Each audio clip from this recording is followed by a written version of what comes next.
The velvet curtains in the boutique fitting room felt heavier than they should have been as I stood on the platform, watching my reflection multiply in 3 angled mirrors. The wedding dress hugged my body like a second skin, ivory silk cascading to the floor in waves that caught the afternoon light. My mother sat behind me, dabbing at her eyes with a tissue, while the seamstress circled with her pincushion, making final adjustments. "You look absolutely stunning, Elena," my mother whispered, her voice thick with emotion. "Thomas is such a lucky man."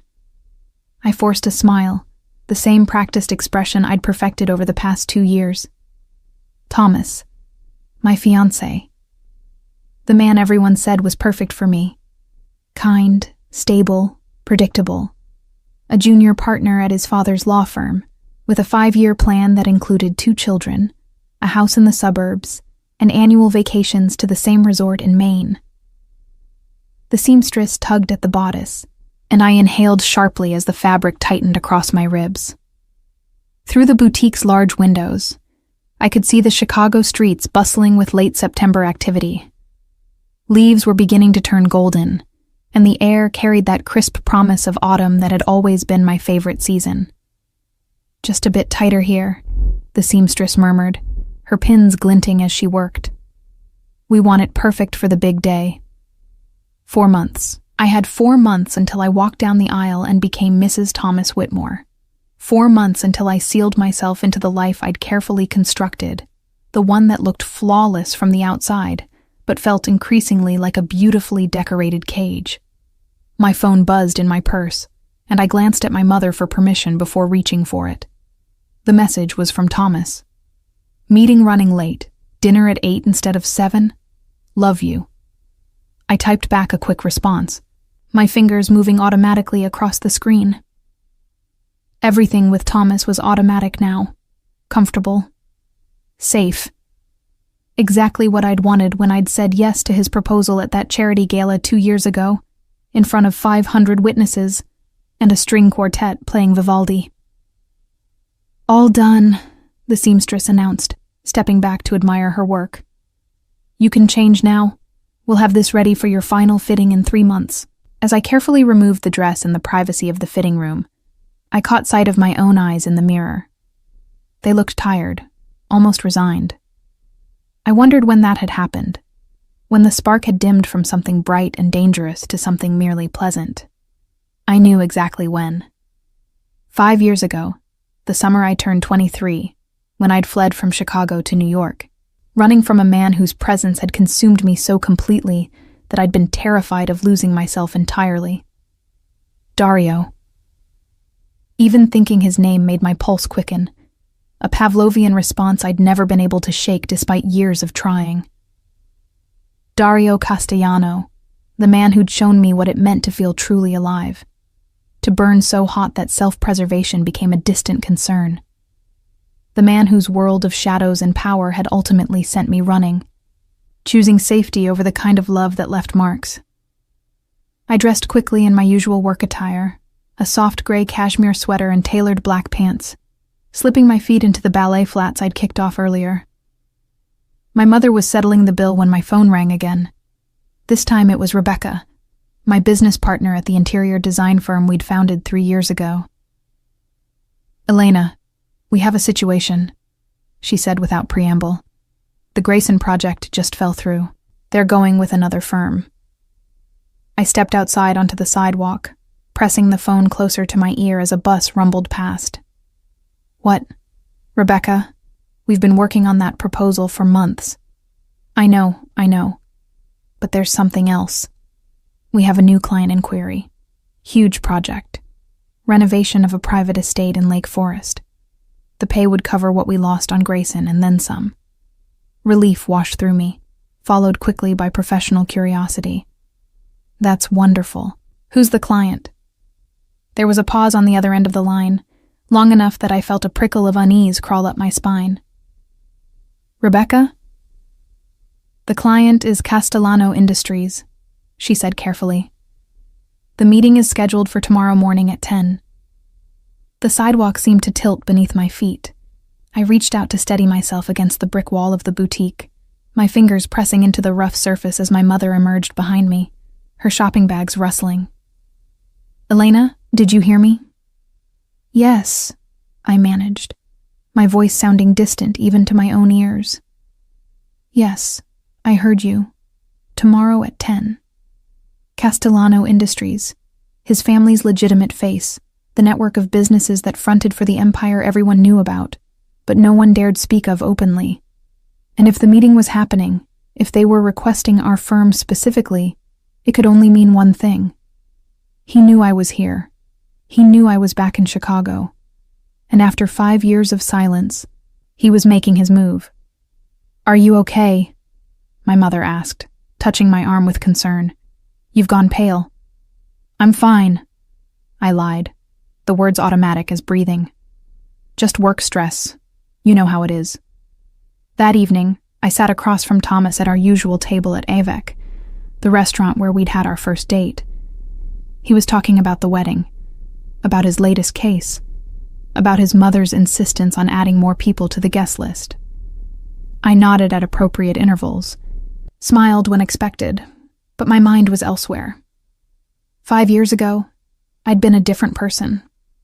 Fresh out of design school, hungry for experience, I'd accepted a summer internship in New York, working on a restoration project for a historic brownstone. The owner had been listed as a private trust, but everyone on the crew knew the truth. The building belonged to Dario Castellano, youngest son of the Castellano family, a man whose name carried weight in certain circles. I'd met him on my 3rd day there. He'd appeared in the afternoon heat, dressed in a white linen shirt with the sleeves rolled up, his dark hair slightly mussed from the wind. Our eyes had met across the gutted living room, and something had shifted in the air between us. Something electric and dangerous and utterly irresistible. What started as professional conversations about design choices and architectural details had evolved into late-night discussions over wine on the brownstone's roof, the city spreading out beneath us like a carpet of lights. He'd been intelligent, funny, surprisingly vulnerable when he let his guard down, and the chemistry between us had been undeniable, a pull so strong that fighting it had felt like fighting gravity itself. By the end of June, I was his, completely, irrevocably his. The way he looked at me made me feel like the only woman in the world. The way he touched me, with a mixture of possession and reverence, had awakened parts of myself I hadn't known existed. With him, I was bold, daring, provocative. I challenged him, matched his intensity with my own, spoke my mind without the careful politeness I used with everyone else. But with that intoxication had come the reality of his world. The phone calls he took in hushed Italian in the middle of the night. The men in dark suits who appeared without warning. The way people looked at him, a mixture of respect and fear that made my stomach turn. And finally, the night I'd overheard a conversation about a shipment and territory disputes, words that painted a picture I couldn't unsee. I'd fled the next morning, leaving nothing but a note. "I can't do this. I'm sorry." 4 words to end the most intense 3 months of my life. "Elena? Earth to Elena?" Thomas was waving his hand in front of my face, amusement in his blue eyes. "You've been staring at that wine glass for 5 minutes." "Sorry," I said, shaking off the memories. "Long day. Tell me more about the guest list situation." He launched back into his story, and I let his voice wash over me, a comfortable drone that required nothing from me but occasional acknowledgement. This was my life now. Safe, predictable, exactly what I'd chosen when I'd returned to Chicago 3 years ago, determined to build something stable, something that wouldn't consume me whole. But as I lay in bed that night, Thomas sleeping soundly beside me in the apartment we'd recently moved into together, I couldn't stop my mind from wandering. Tomorrow I would walk into that meeting, and there was a very real possibility that Dario would be there, that after 5 years of silence, of rebuilding myself into someone controlled and careful, I would have to face the man who still haunted my dreams. I turned onto my side, watching the play of streetlight through the curtains. and wondered if I was strong enough to remain the person I'd become, or if one look from him would shatter the careful walls I'd built. The answer, I suspected, would come soon enough. The offices of Castellano Industries occupied the top 3 floors of a steel and glass tower in the Loop, the kind of building that announced wealth and power in architectural form. I stood on the sidewalk outside at 9:45, clutching my portfolio case and trying to steady my breathing. Rebecca walked beside me, oblivious to my internal turmoil, chattering about the scope of the project and the potential for future work. "This could really put us on the map," she was saying as we entered the lobby. "Elite clients like this, word spreads. We could be designing for all the Lake Forest families by next year." I nodded mutely, my heels clicking against the marble floor as we approached the security desk. The guard made a phone call, checked our IDs, and directed us to a private elevator that required a key card to operate. As the doors closed and we began our ascent, I caught my reflection in the polished steel doors. I'd dressed carefully that morning, choosing a tailored navy dress that hit just below the knee, professional but not severe. My blonde hair was pulled back in a low chignon, small pearl earrings in my ears, minimal makeup that emphasized my hazel eyes, the armor of respectability, the uniform of the life I'd chosen. The elevator opened directly into a reception area that took my breath away, despite my best efforts to remain unaffected. Floor-to-ceiling windows offered a panoramic view of the city and the lake beyond. The furniture was mid-century modern, museum quality, arranged with an eye for both aesthetics and power dynamics. Everything in the space communicated one message. The people who worked here played at a different level. A woman in her 50s, impeccably dressed in Chanel, rose from behind a glass desk. "Ms. Reyes? Ms. Chen? Welcome. Mr. Castellano is expecting you. Follow me, please." My heart hammered against my ribs. I'd prepared myself for the possibility of seeing him, but the confirmation made my hands tremble slightly. I gripped my portfolio tighter, using the weight to ground myself. We walked down a corridor lined with original artwork, passing several closed doors before the woman stopped before a set of double doors in dark wood. She knocked once, then opened them, stepping aside to allow us entry. The office beyond was a study in controlled elegance. More windows, more views, but also bookshelves filled with volumes in multiple languages, a sitting area with Italian leather furniture, and a massive desk of dark walnut that commanded the space. Behind that desk, rising from his chair as we entered, was Dario. 5 years had only refined what had already been devastating. He was taller than I remembered, or perhaps it was just the force of his presence in the space. His dark hair was shorter now, professionally styled, but I could still see the slight wave that I'd once run my fingers through. The sharp planes of his face, the strong jaw, the full mouth that I'd tasted more times than I could count, all exactly as I remembered, but harder somehow, more defined. He wore a charcoal suit tailored so perfectly it looked like a second skin, a white shirt open at the collar, no tie. His eyes, dark brown and intense, met mine across the room, and the air between us seemed to crackle with recognition. For a moment, we simply stared at each other. I saw surprise flicker across his features, quickly masked, but not before I caught it. He hadn't known. He hadn't known I was the designer coming to this meeting. "Ms. Reyes," he said, his voice exactly as I remembered, that slight Italian accent curling around the syllables. "Ms. Chen, thank you for coming. Please, sit." Rebecca moved forward immediately, extending her hand, launching into professional pleasantries. I followed more slowly, my legs feeling unsteady as I crossed the carpet. When I took his offered hand, the contact sent electricity shooting up my arm.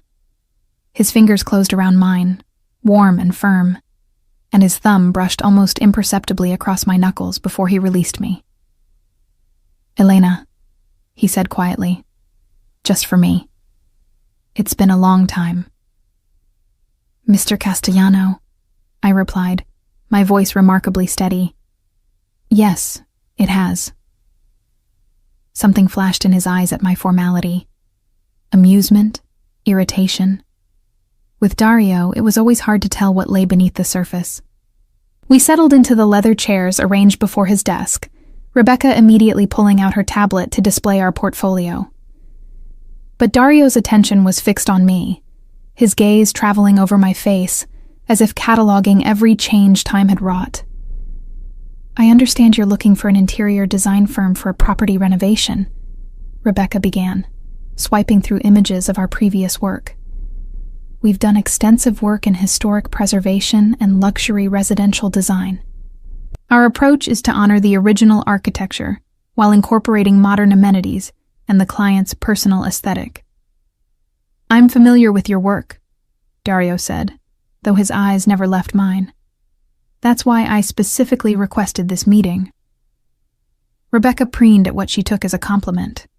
I knew better. This meeting wasn't about interior design. It was about something else entirely.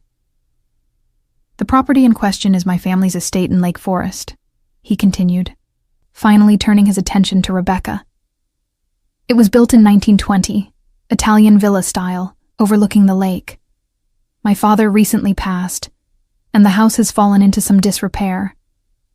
I want it restored, not just to its former glory, but elevated beyond it." "I'm very sorry for your loss," Rebecca said sincerely. "We'd be honored to take on a project of this significance. Could you tell us more about your vision?" For the next hour, Dario outlined the scope of the work. The house was massive, with 24 rooms, a library, a ballroom, formal gardens, and a pool house. Every detail needed attention, from the plasterwork to the custom furniture. The budget, he mentioned almost casually, was essentially unlimited. Rebecca was in heaven, making notes, asking questions about timeline and access. I sat silently, contributing only when directly addressed, hyper-aware of every glance Dario sent my way. This was a mistake, I thought. I should excuse myself, claim a conflict of interest, send Rebecca with another partner from the firm. But I didn't. I sat there, professional and composed, while inside I felt like I was 19 again, meeting him for the first time, feeling that dangerous pull. "I'd like to schedule a site visit," Rebecca said finally. "See the space in person, get a feel for the architecture and light quality. Would sometime this week be possible?" "Thursday afternoon," Dario said immediately. "I'll arrange for lunch to be served. You can take your time exploring the property." "Perfect," Rebecca beamed. "We'll put together some initial concepts based on today's discussion and—" "Actually," Dario interrupted smoothly, "I'd like Elena to lead this project personally." Rebecca's smile faltered slightly. "Oh, well, we usually work as a team, but certainly Elena could be the primary designer. She has an excellent eye for—" "I insist," Dario said, and though his tone remained pleasant, there was steel beneath it. "I want Elena. Only Elena, or I'll find another firm." The ultimatum hung in the air. Rebecca glanced at me, uncertainty in her expression. This was the biggest contract we'd ever been offered. Turning it down because of my personal discomfort would be professional suicide, and there was no way to explain to Rebecca why working with Dario Castellano was impossible for me without revealing a past I'd never discussed with anyone in my current life. "Of course," I heard myself say, my voice betraying nothing of the panic rising in my chest. "I'd be happy to serve as lead designer on the project." Dario's smile was slow and satisfied, like a predator who'd successfully cornered his prey. "Excellent. Then I'll see you Thursday, Elena. 2:00. Don't be late." After the meeting concluded and we were back in the elevator descending to the lobby, Rebecca practically vibrated with excitement. "Do you realize what this means? This project could set us up for years, and he specifically requested you. He must have seen something in our portfolio that resonated." "Yes," I murmured, watching the floor numbers decrease. "He must have." I didn't tell Thomas about the Castellano project. Not because I planned to keep it secret, I told myself, but because there was nothing to tell. It was just work, a professional assignment, no different from any other client. The lie sat heavy in my stomach as I went through the motions of my evening routine. Dinner at Thomas's parents' house, discussing wedding plans with his mother while his father talked about expanding the firm. I smiled and nodded and agreed to ivory roses instead of blush pink, while my mind replayed the moment Dario's hand had closed around mine, the heat in his eyes when he'd said my name. "You're quiet tonight, dear," Thomas's mother observed as we cleared the dessert plates. "Wedding stress getting to you?" "Just a new project at work," I said, the partial truth easier than a complete fabrication. "A big renovation. It's going to take up a lot of my time over the next few months." "Well, don't let it interfere with the wedding planning," she said, with a light laugh that didn't quite reach her eyes. "We have so much to finalize, and Thomas needs you focused." Thomas needs you focused. Not what do you need, or how can we support your career? The words rankled in a way they hadn't before. Or maybe they always had, and I'd just been better at ignoring it. That night, lying in bed beside Thomas, I stared at the ceiling and let myself remember. Not the end, not the fear that had driven me away, but the beginning. The way Dario had looked at me like I was a puzzle he needed to solve. The conversations that had lasted until dawn, when we'd talked about everything from architecture to philosophy, to the books we'd loved as children. The way he'd challenged me, pushed me to defend my opinions, respected my intelligence even as he disagreed. With Dario, I'd been sharp, fierce, unafraid. I'd matched his intensity with my own, pushed back when he pushed, met his dark humor with wit that made him laugh in a way that sounded surprised, as if he wasn't used to being genuinely amused. I'd been more myself with him than I'd ever been with anyone else. And then I discovered the truth of his world. And fear had won. Thursday arrived faster than I wanted it to. I drove north along Lakeshore Drive, watching the city give way to suburbs, and then to the estates of Lake Forest, where old money built its fortresses. Rebecca had wanted to come, but I'd convinced her that an initial solo visit would be more efficient, allowing me to move through the space at my own pace without having to coordinate schedules. The truth was, I needed to face Dario alone. Whatever this was, whatever game he was playing by insisting on working with me, I needed to understand it without witnesses. The Castellano estate sat on 10 acres overlooking Lake Michigan, hidden from the road by towering oaks and a high stone wall. I pulled up to the gate and pressed the intercom button, my heart beating faster as I announced myself. The gate swung open silently, revealing a long driveway that curved through manicured grounds. The house itself took my breath away despite my best efforts to remain professionally detached. It was indeed Italian villa style, 3 stories of honey-colored stone with a red tile roof, arched windows, and a loggia wrapped around the lower level. Time and neglect had left their marks, crumbling mortar, overgrown gardens, paint peeling from shutters, but the bones were magnificent. I parked in the circular drive and gathered my things, checking my reflection in the rearview mirror. Professional armor again today. A black pencil skirt, cream silk blouse, low heels. Hair down this time, a small concession to the informality of a site visit. I told myself the choice had nothing to do with the way Dario used to run his fingers through it. He was waiting on the front steps, dressed more casually than in his office. Dark jeans and a black sweater that emphasized his broad shoulders. Somehow he looked even more dangerous like this, as if the business suit had been a constraint he'd shrugged off. "Elena," he said as I approached, my name a caress in his mouth. Punctual as always. "Mr. Castellano," I replied coolly, despite the way my pulse jumped at the sight of him. "Thank you for accommodating my schedule." "Dario," he corrected, moving closer. "We've known each other too long for formalities, don't you think?" I stepped past him toward the door, needing distance. I think formalities are exactly what this situation requires. Shall we tour the property? I felt rather than saw his smile behind me. Of course, after you. The interior was as breathtaking as the exterior. A grand foyer with a curved staircase, marble floors in a herringbone pattern, frescoed ceilings that needed restoration, but still showed traces of their former glory.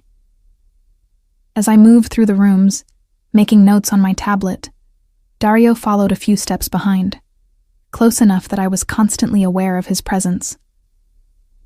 "The library needs the most work," he said, leading me down a corridor to a room with floor-to-ceiling bookshelves, most of them empty now.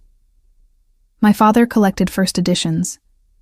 I want to restore this as a proper library, somewhere to preserve them.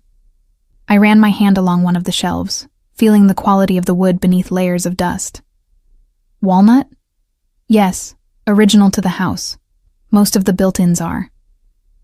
They're beautiful. They just need proper care. I turned to find him watching me, his expression unreadable. "What?" "You," he said simply. "You're beautiful. You've always been beautiful, but there's something different now. Sadder."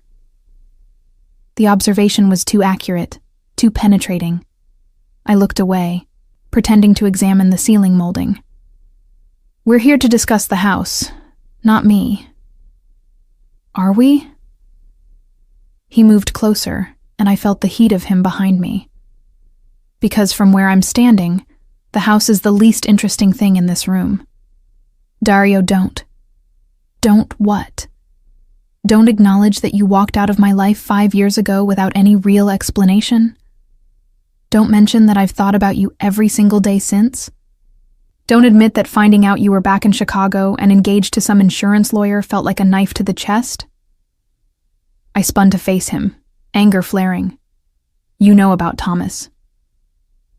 "I know everything about Thomas Whitmore.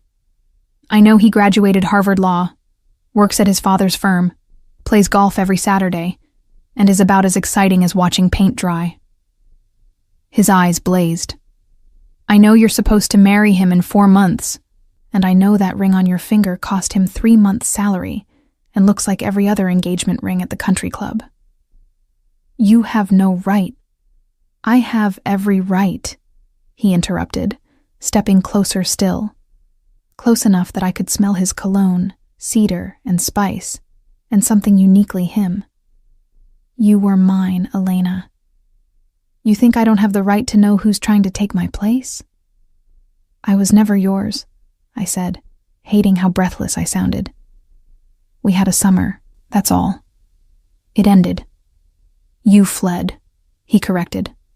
"There's a difference. Yes, I fled. Because I discovered what you really were, what your family did. I wouldn't be part of that world." Something dangerous flickered in his expression. "And yet, here you are, in my house, working for me. Funny how that worked out. This is different. This is business." "Is it?"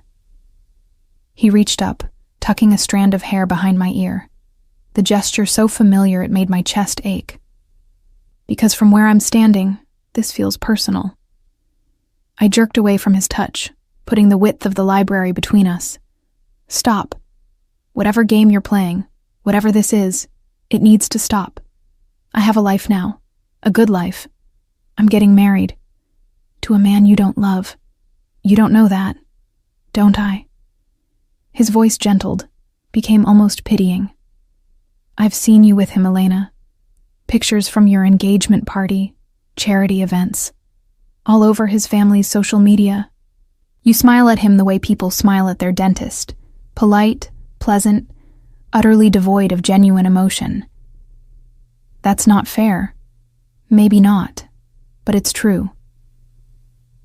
He moved around the library's perimeter, closing the distance between us with predatory patience. "Do you know what else I know? I know that the Elena I fell in love with wouldn't be caught dead at a country club function. The real Elena. The one who argued with me about Caravaggio at 3 in the morning, who wasn't afraid to tell me when I was being an arrogant ass, who looked at me like I was the most fascinating person she'd ever met. She's still in there somewhere. I can see her when you think I'm not looking. That Elena made a mistake, I said, my voice shaking. She got involved with someone dangerous, someone whose world she couldn't navigate. She learned better. Or she got scared and ran away and has been hiding ever since. The accusation stung because it was true. I had been hiding, building a life so safe and predictable that nothing could hurt me again. Thomas was that safety, solid and boring and completely non-threatening. Our life together would be comfortable, stable, utterly absent of the consuming passion that had nearly destroyed me. I'm not hiding, I said weakly. I'm being smart. You're dying, Dario countered, his voice harsh now. You're choosing a slow death over taking a risk at really living, and when you walk down that aisle in 4 months, you'll seal yourself into a tomb of your own making. Better a tomb than a crime scene, I shot back. Your world is violent, Dario. People die. I heard things that summer, saw things that had nothing to do with you. Things I kept you carefully separate from. But they existed. They were real. And they always would be, hanging over us like a sword. I couldn't live like that. I won't. He stared at me for a long moment, his jaw tight. Then unexpectedly, he nodded. You're right. My world is violent. It's complicated and messy and sometimes terrible. But it's also real, Elena. More real than whatever sanitized fantasy you're building with Thomas. At least with Thomas, I know I'll be safe. Safe, he repeated, the word bitter in his mouth. Is that really what you want? To be safe and bored and half alive? I didn't answer, couldn't answer, because we both knew the truth. This argument, this entire situation, was happening because some part of me, the part I'd buried deepest, was still drawn to him like a moth to flame, unable to resist even knowing I'd get burned. We stood in the dusty library, the afternoon light slanting through the dirty windows, and I felt the foundation of my carefully constructed life beginning to crack. 4 months. I had 4 months until I married Thomas, until I made the safe choice permanent. 4 months of working with Dario, of being in close proximity to the one man who'd ever made me feel truly alive. 4 months to prove I was strong enough to resist him. Looking at him now, seeing the determination in his eyes, I wasn't sure I was. The site visit lasted another 2 hours, but the tension from our confrontation in the library colored every interaction. Dario was the perfect professional, pointing out architectural details, discussing his vision for each space, but underneath the civility was a current of something darker, more charged. We finished in the primary bedroom, a massive space with French doors leading to a balcony overlooking the lake. The view was spectacular, and I found myself drawn to the windows, imagining how the morning light would flood the room, how the sound of waves would drift in on summer evenings. My mother loved this room, Dario said from behind me. She used to sit on that balcony and read for hours. After she died, my father couldn't bear to enter it. That's why it's in such disrepair. I turned to find him closer than I'd realized, his expression softer than I'd seen it since our reunion. I'm sorry. I didn't know about your mother. 10 years ago. Cancer. He moved to stand beside me at the window, both of us staring out at the gray-blue expanse of lake. She would have liked you. She always said I needed someone who wasn't afraid to challenge me. Dario. I know. This is business. You're engaged. I'm not supposed to say these things.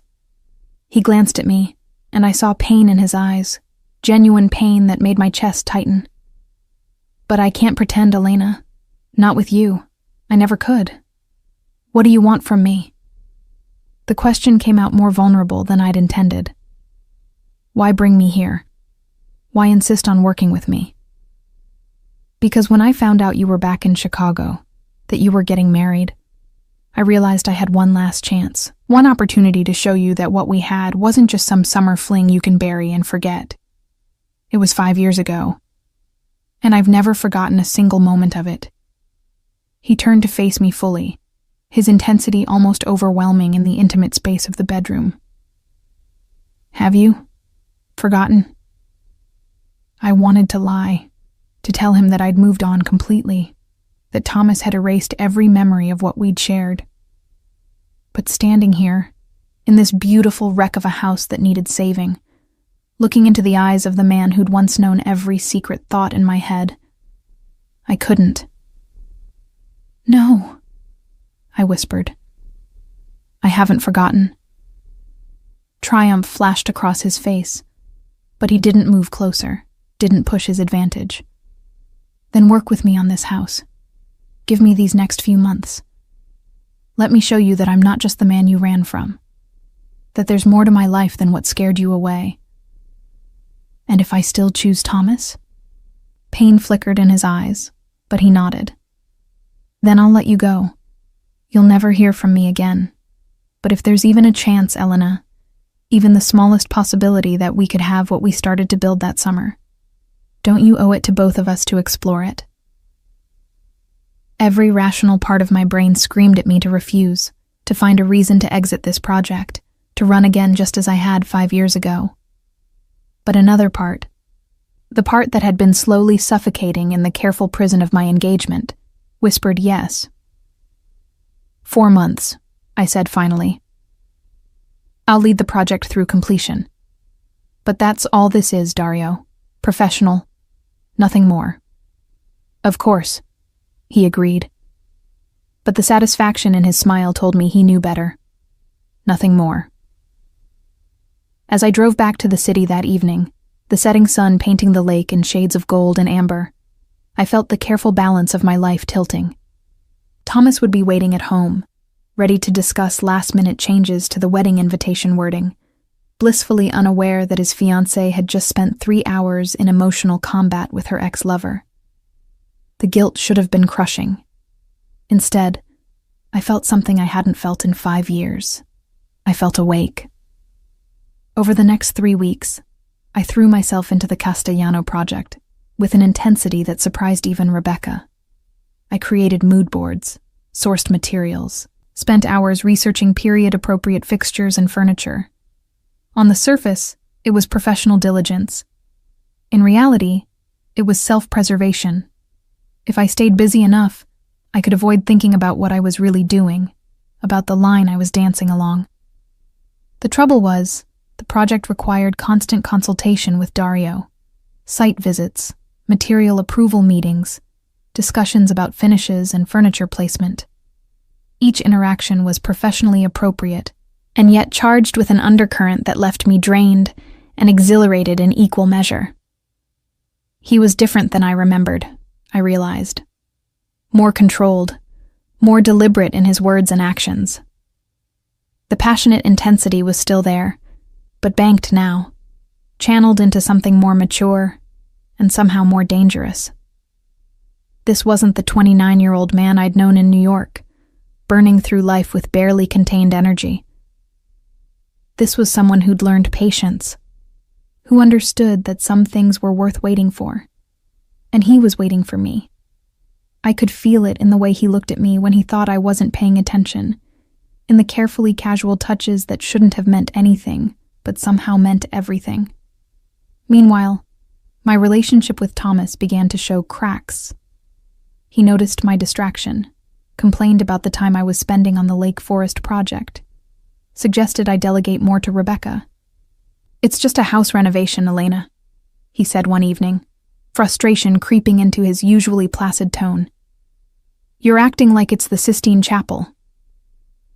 "It's the biggest project our firm has ever handled," I countered, not mentioning that Dario had recommended us to 2 other wealthy families, bringing in business that would secure our company for years. "It matters." "More than us? More than the wedding? Don't be dramatic, Thomas. I'm not being dramatic, he insisted, his voice rising slightly, a rare occurrence for him. You're different, Elena.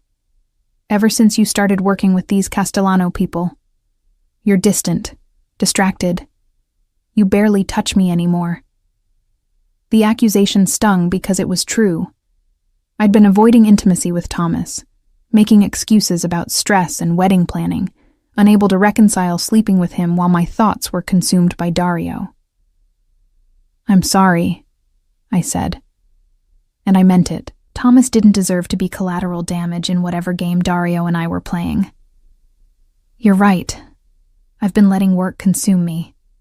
I'll do better. He pulled me into his arms, and I let him, trying to find comfort in the familiar embrace. But even as Thomas held me, I couldn't help comparing. His touch was gentle, respectful, completely without the electricity that sparked whenever Dario's hand brushed mine. The breaking point came in late October, at a benefit gala for Thomas's law firm. I dressed carefully in a pale gold gown, elegant and appropriate for a soon-to-be law firm wife. Thomas was proud, I could tell, introducing me to partners and clients, his hand possessive at my waist. And then Dario walked in. He cut through the crowd like a knife, devastating in a tuxedo that made every other man in the room look diminished. He wasn't alone. On his arm was a stunning brunette in crimson, someone I vaguely recognized from society pages. I felt a stab of something that I absolutely refused to identify as jealousy. Our eyes met across the ballroom, and I saw surprise in his expression. He hadn't known I would be here. This wasn't a planned encounter, wasn't part of whatever strategy he'd been employing. For the first time in weeks, we were meeting on neutral ground. Thomas, oblivious to the sudden tension, smiled and waved. Isn't that Castellano? The client you've been working with? We should say hello. Before I could invent a reason not to, he was steering me across the room, right toward the man who'd been consuming my thoughts. Dario's date said something to him, and he nodded absently, his attention fixed on me. Castellano, Thomas greeted warmly, extending his hand. Thomas Whitmore. I don't think we've met, but I've heard so much about your renovation project from Elena. Whitmore, Dario replied, his grip firm as they shook hands. His eyes slid to me. Your fiancé is extraordinarily talented. You're a lucky man. Don't I know it? Thomas beamed, completely missing the undercurrent in Dario's tone. Elena's been practically living at your estate. I'm beginning to think she prefers it to our apartment. It's a beautiful property, Dario said smoothly. Requires considerable attention to detail. Elena has been invaluable in restoring it to what it should be. The conversation continued, superficially pleasant, while I stood frozen between them, hyper-aware of every glance Dario sent my way, every deliberate word choice that carried double meaning only I would catch. His date, growing bored, excused herself to visit the ladies' room. Thomas, spotting one of his senior partners, did the same. I'll just be a minute, darling. Need to discuss the Henderson case. And then Dario and I were alone in the crowded room, surrounded by people but existing in a bubble of tension so thick it was almost visible. You look beautiful tonight, he said quietly, his gaze traveling over me in a way that made my skin heat. Though I prefer you with your hair down. Don't, I whispered, glancing around to make sure no one was watching. Not here. Where then? You've been avoiding me, Elena, using our meetings as an excuse to keep things purely professional. I'm beginning to think you're afraid. I'm not afraid. No? He stepped closer, just inside the boundaries of propriety, close enough that I could see the silver beginning to thread through his dark hair, the fine lines at the corners of his eyes that hadn't been there 5 years ago. Then prove it. Have dinner with me. Just the two of us, away from the house, away from your fiancé. One meal. I can't. Can't or won't. Both, I said, frustration bleeding into my voice. What do you think will happen, Dario? We'll have dinner, rekindle old flames, and I'll what? Leave Thomas 4 months before our wedding? Blow up my entire life? Would that be such a terrible thing? Blowing up a life that's clearly making you miserable? I'm not miserable. You're not happy either. I can see it in your eyes, feel it in the way you hold yourself, like you're afraid to take up too much space, to be too much of anything. His words hit too close to home. With Thomas, I was careful, measured, pleasant.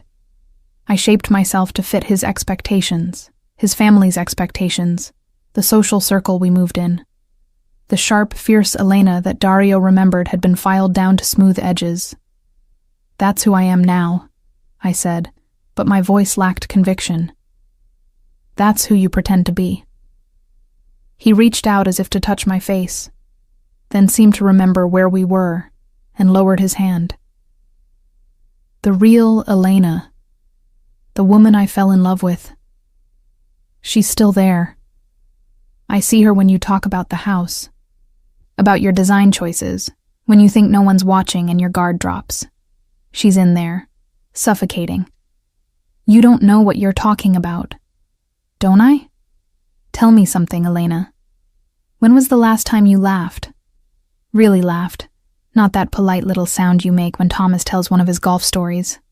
When was the last time you felt anything that made your heart race, made you feel alive? I couldn't answer, because the truth was devastating. The only time my heart raced anymore was when I was around him.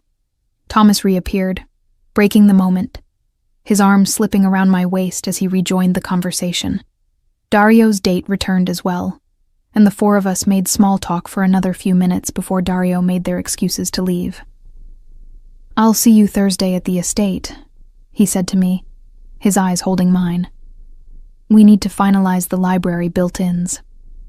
I nodded, not trusting my voice, and watched him walk away, his date's hand on his arm, while Thomas chatted obliviously beside me about something that required an answer I didn't hear. That night, I dreamed of Dario for the first time in years. We were in the New York brownstone, in the early days when everything was new and exhilarating. He was showing me how to install crown molding, standing behind me, his hands guiding mine, his breath warm against my ear. When I turned in his arms, his kiss was fire, consuming everything in its path. I woke gasping, Thomas's arm heavy across my waist, the digital clock reading 3:47 a.m. In the darkness, I finally admitted the truth I'd been avoiding for weeks. I was in trouble. Deep, irrevocable trouble. And I had less than 4 months to decide whether to save myself or let myself burn. November arrived with cold that cut to the bone, and with it, an unwelcome complication. Thomas's mother, Elizabeth Whitmore, decided that we needed to have an engagement dinner at the Castellano estate. It would be perfect, she gushed over lunch at her club, while I picked at a Cobb salad I had no appetite for. "You've been working so hard on that house and everyone is dying to see it. We could show it off, even in its unfinished state, and it would be the talk of the season." My stomach dropped. The house isn't ready for guests. Most of the rooms are still under construction. Nonsense. From what Thomas says, the main floor is nearly complete. The library, the ballroom, the formal dining room, those are all we need. And Mr. Castellano owns the property. I'm sure he'd be delighted to host. The word delighted was the last thing I'd use to describe how Dario would feel about this proposal.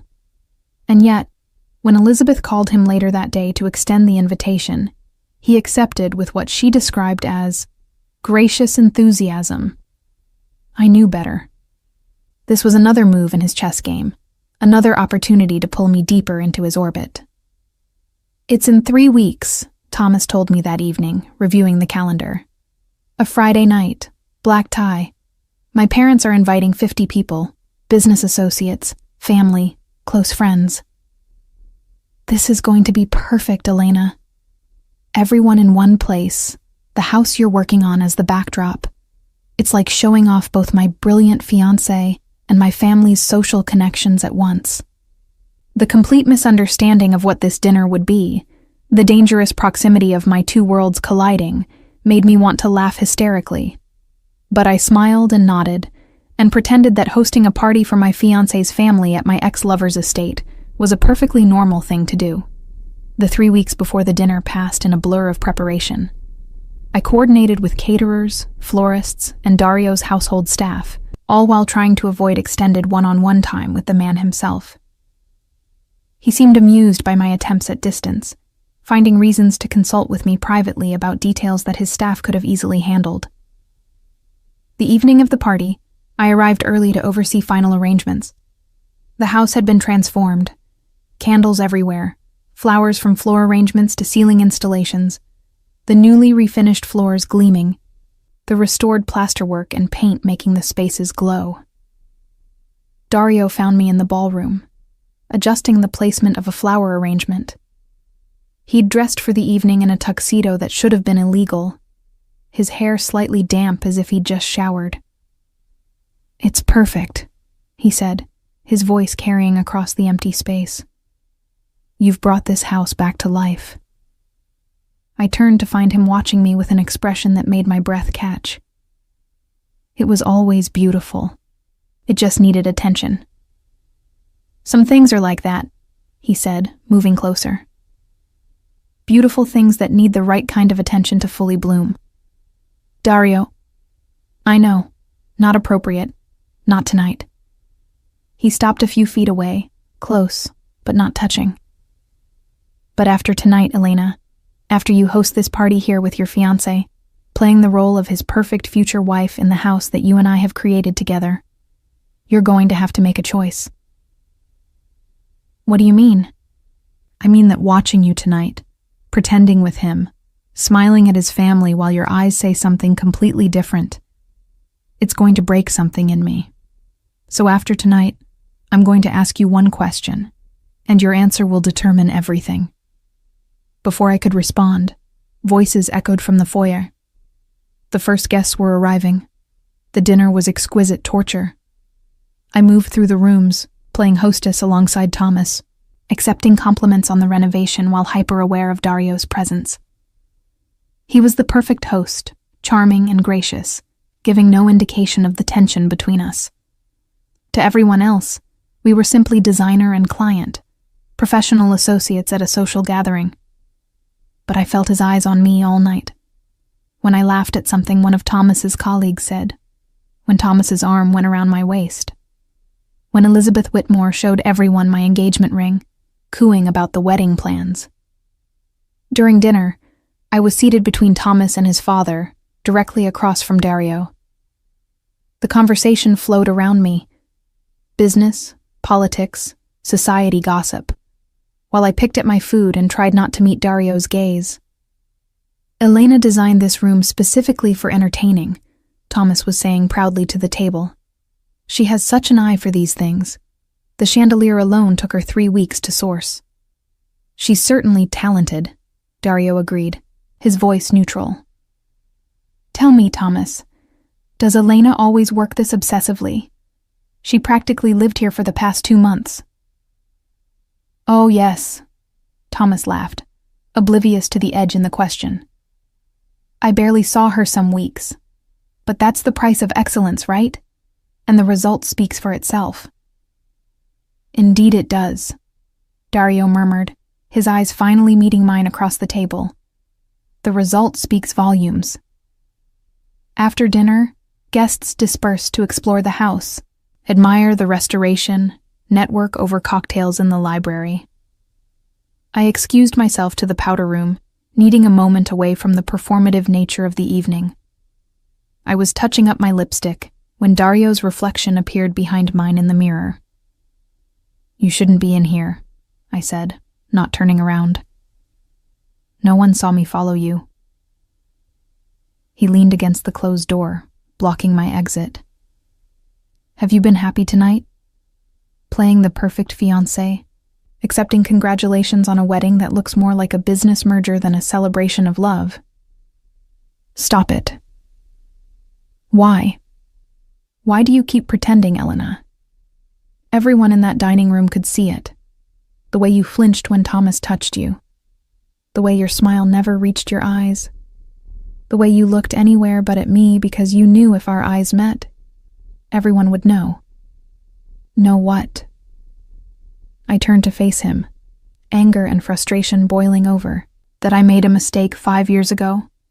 That I ran away from something real because I was scared. That I've spent these years building a safe, acceptable life only to have you waltz back in and tear it all down. Yes, he said simply. All of that. And that you're about to make an even bigger mistake by marrying a man you don't love because he represents safety. Maybe safety is enough. It's not. Not for you. Not for someone who used to look at me like I hung the moon. Who challenged me and excited me and made me feel truly seen for the first time in my life.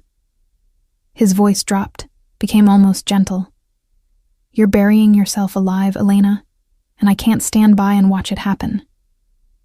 Then look away, I whispered, tears pricking my eyes. Walk away, Dario.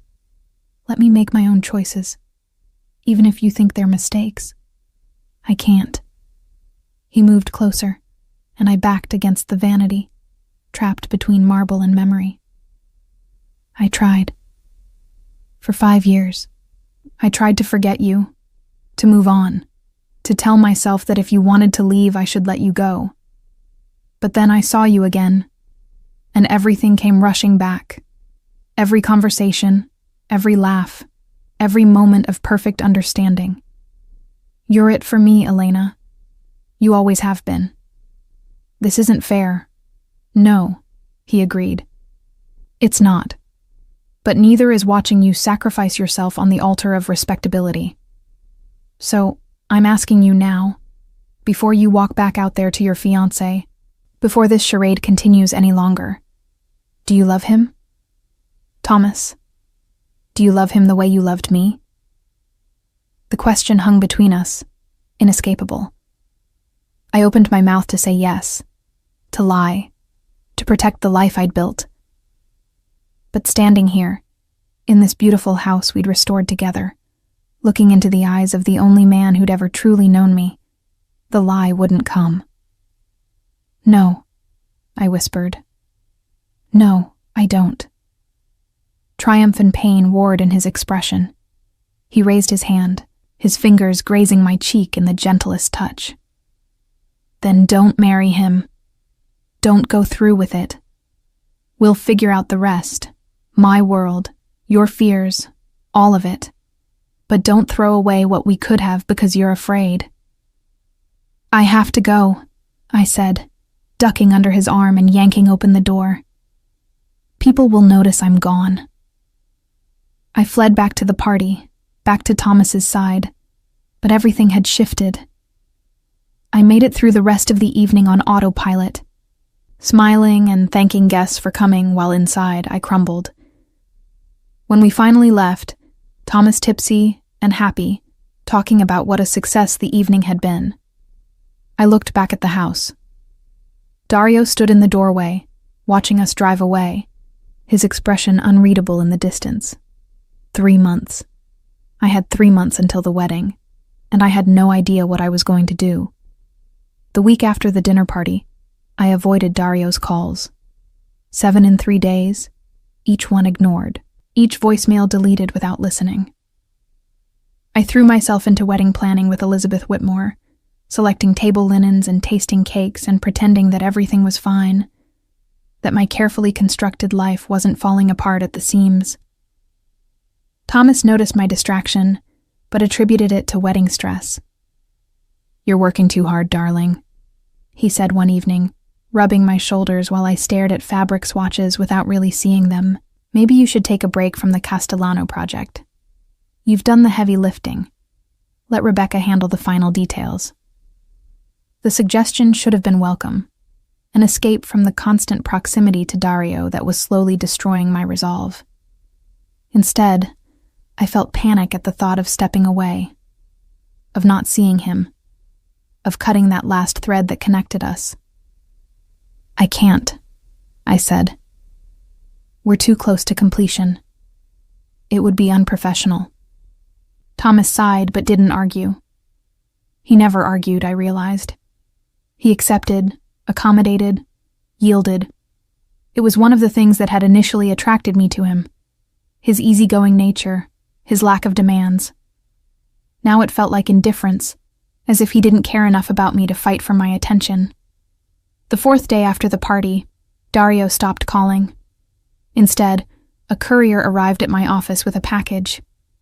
Inside was a leather-bound book, old and clearly valuable, with a note in his distinctive handwriting. "Elena, I found this in my father's library. First edition Dante, Inferno, page 47. D." My hands trembled as I opened to the marked page. There, in the original Italian, was the passage about Paolo and Francesca, the doomed lovers swept into hell for their adultery, forever bound together in their punishment. Dario had underlined one phrase and translated it in the margin. "Love, which permits no loved one not to love."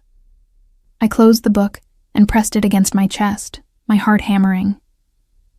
This was his answer to my avoidance, a reminder that what we felt wasn't something either of us could simply choose to stop feeling.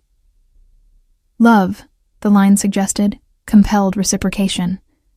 It wasn't a choice, but a force, inevitable as gravity. Rebecca noticed the book when she came into my office to discuss a new client inquiry. "Nice," she said, admiring the binding. "Antique?" "A gift," I said vaguely, "from a client." Her eyebrows rose. "Must be some client. That looks expensive." "He's grateful for the work we've done on his estate." But Rebecca was too perceptive, and she'd known me too long. "Elena," she said carefully, sitting across from my desk, "are you okay? And I don't mean in the general wedding stress way everyone keeps assuming. I mean really okay." The concern in her voice, the genuine friendship behind the question, nearly undid me. Rebecca and I had built our business from nothing, had supported each other through long nights and difficult clients, and all the challenges of being young women trying to make it in a competitive field. She deserved honesty. "I don't know," I admitted. "I thought I knew what I wanted. I thought I'd figured out how to be happy. But now everything's confused and I don't know what's real anymore." "This is about Castellano, isn't it?" At my startled expression, she gave me a sad smile. "I'm not blind, Elena. I've seen the way you two look at each other when you think no one's watching. The way you light up when he calls, then immediately shut it down. The way you've been different these past 2 months. More alive somehow, but also more conflicted. I'm not judging," she interrupted gently. "But you're getting married in 3 months. Whatever this is, you need to figure it out before you walk down that aisle. It's not fair to Thomas, and it's not fair to you." She left me alone with that observation and the book of Dante, and I knew she was right. I couldn't keep existing in this limbo, caught between the life I'd chosen and the life I'd fled from. I needed to make a decision. That evening, I finally listened to Dario's voicemails. Each one was brief, his voice controlled but carrying an edge of desperation that grew with each message. "Elena, we need to talk. Call me. I know you're avoiding me. I understand why, but it doesn't change what I said. Call me. The house is nearly finished. We need to discuss final details, and we need to talk about us. Elena, please, don't shut me out. Not again." The last message was different, his voice rough as if he'd been drinking. "I lied when I said I'd let you go if you still chose him. I can't. I won't. You can marry Thomas if that's what you really want. But I'll spend the rest of my life knowing you settled for safety instead of love, and that will haunt me until I die. So, before you make that choice, before you commit to a life of pleasant numbness, meet me one more time.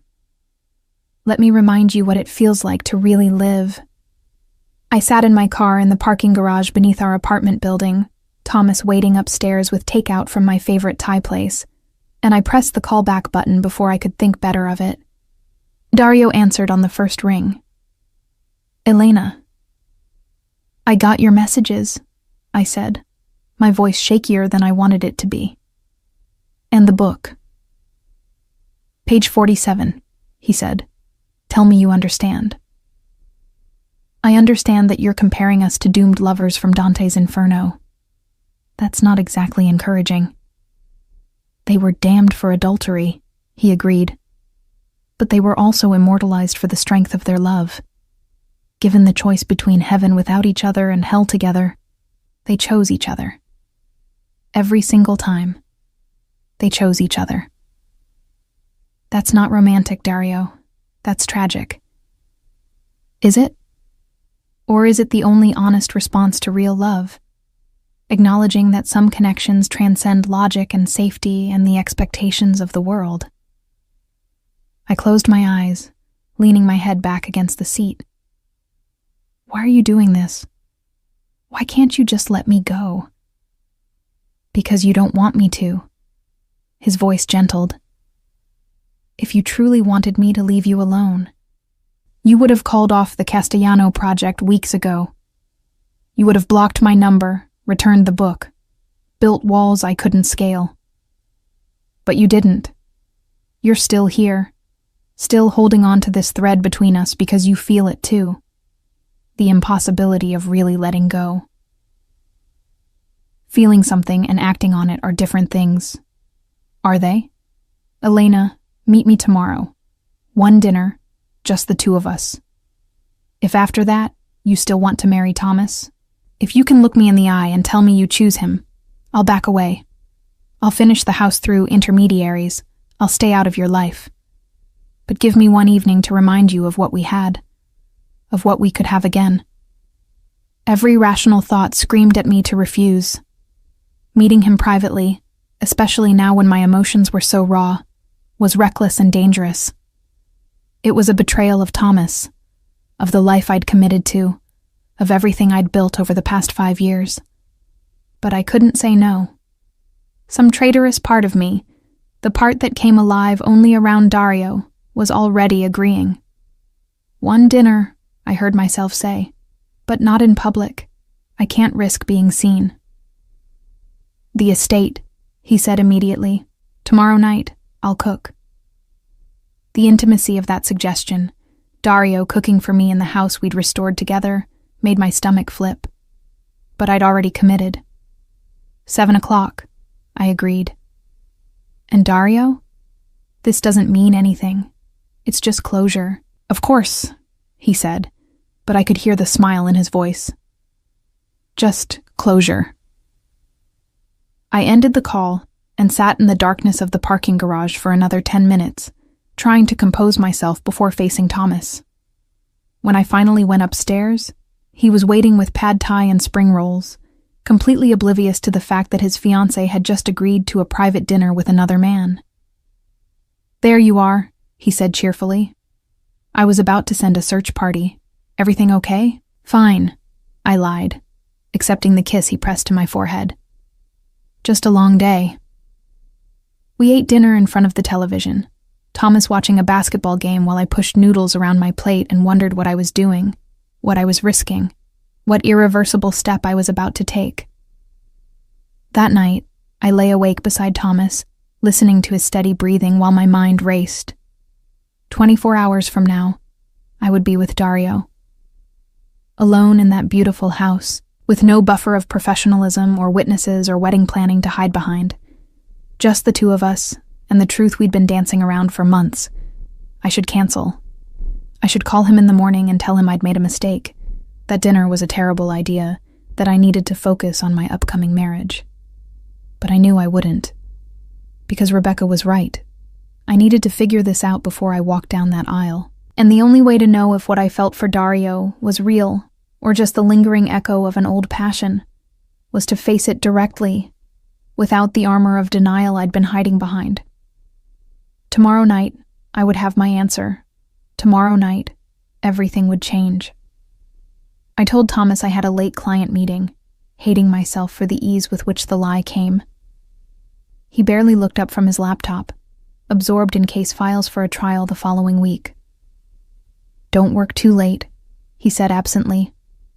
"My mother wants us for brunch on Sunday to finalize the seating chart." "I'll be home by 11, I promised, another lie to add to the growing collection. I drove north as the winter sun set early, painting the sky in shades of orange and purple. The Castellano estate looked different at twilight, softer somehow, the warm light from windows making it appear more like a home than a showpiece. I'd spent so many hours here over the past months, but always during the day, always with staff present, always maintaining professional distance. Tonight was different. Dario opened the door before I could knock, as if he'd been watching for my arrival. He'd dressed casually, dark jeans and a black sweater, but somehow looked more devastating than in any of his tailored suits. His hair was slightly mussed, and there was something in his eyes, anticipation mixed with vulnerability, that made my resolve waver. "You came," he said softly. I said I would. I wasn't sure you'd actually go through with it. He stepped aside, allowing me entry. "I'm glad you did." The house smelled incredible, garlic and herbs and something rich simmering. "You actually cooked?" "I told you I would. Surprised?" "A little," I admitted. "I remember you ordering in constantly that summer in New York. I've learned a few things in 5 years." He took my coat, his fingers brushing mine in the exchange, sending that familiar electricity through my system. "Come, everything's almost ready." He led me not to the formal dining room we'd restored, but to the kitchen, a massive space with professional appliances and a large island. 2 places were set at the island, intimate and casual, wine already poured. "I thought formal dining room would be too much pressure," he explained, reading my expression. "Too much like the engagement party. This feels more like us. Us. As if we were still in us. As if 5 years and an engagement hadn't happened." But as I watched him move around the kitchen with surprising competence, plating fresh pasta with a sauce that smelled divine, I found myself relaxing into the moment. This wasn't Dario, the dangerous crime boss, or Dario, the wealthy businessman. This was the man I'd fallen in love with that summer. Intelligent, funny, surprisingly domestic when he wanted to be. "Cacio e pepe," he announced, setting a plate before me. "My grandmother's recipe. She taught me when I was 8 years old." I took a bite and couldn't suppress a small moan of pleasure. This is incredible. Food made with the right motivation usually is. He settled onto the stool beside me, closer than strictly necessary. I wanted tonight to be perfect. We ate in comfortable silence for a few minutes, the ease between us both comforting and dangerous. This was what I'd been avoiding, the realization that Dario and I had always fit together in a way that transcended logic, that made being with him feel like coming home. "Tell me about the past 5 years," he said eventually. "What you've been doing, how you built your business. I want to know everything." So I told him. About meeting Rebecca in a continuing education class, about the risk of starting our own firm, about the long hours and difficult clients and small victories that had eventually built into something sustainable. About moving back to Chicago and reconnecting with old friends. About meeting Thomas at a charity event his firm was sponsoring. "He asked you out at a charity event?" Dario's lip curled slightly. "Not everyone conducts their courtship while renovating brownstones," I said, but without heat. "No, but everyone should. It's a much better test of compatibility. You see how someone handles stress, makes decisions under pressure, compromises when visions don't align." "Is that what the past 2 months have been? A test?" "Partly," he admitted. I needed to see if what we had was real, or just memory making it better than it was.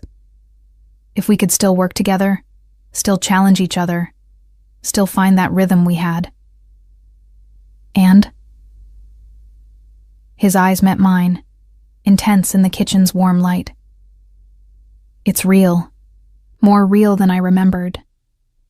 You've grown, Elena. You're more confident, more sure of your vision.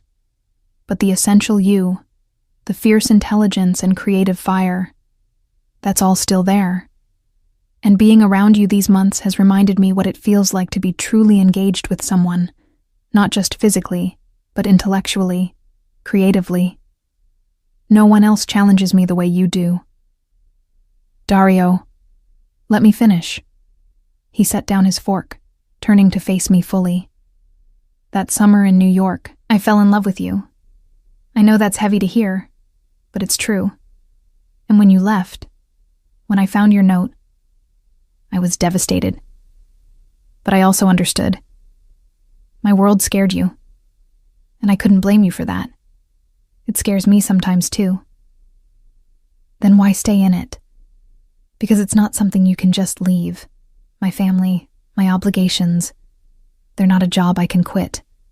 They're part of who I am, for better or worse. He reached out, his fingers finding mine on the counter. But I've spent 5 years making changes, Elena. Shifting away from the parts of the business that are most dangerous, most morally compromised. Building legitimate operations that can eventually replace the rest. It's slow work, but it's happening. Why? Because of you, he said simply. Because even though you were gone, even though I thought I'd never see you again, you changed me. You made me want to be better, to build something I wouldn't be ashamed to share with someone like you. The confession hung between us, and I felt something crack in my chest. You can't put that on me. I didn't ask you to change. No, but you inspired it anyway. That's what love does, Elena. Real love.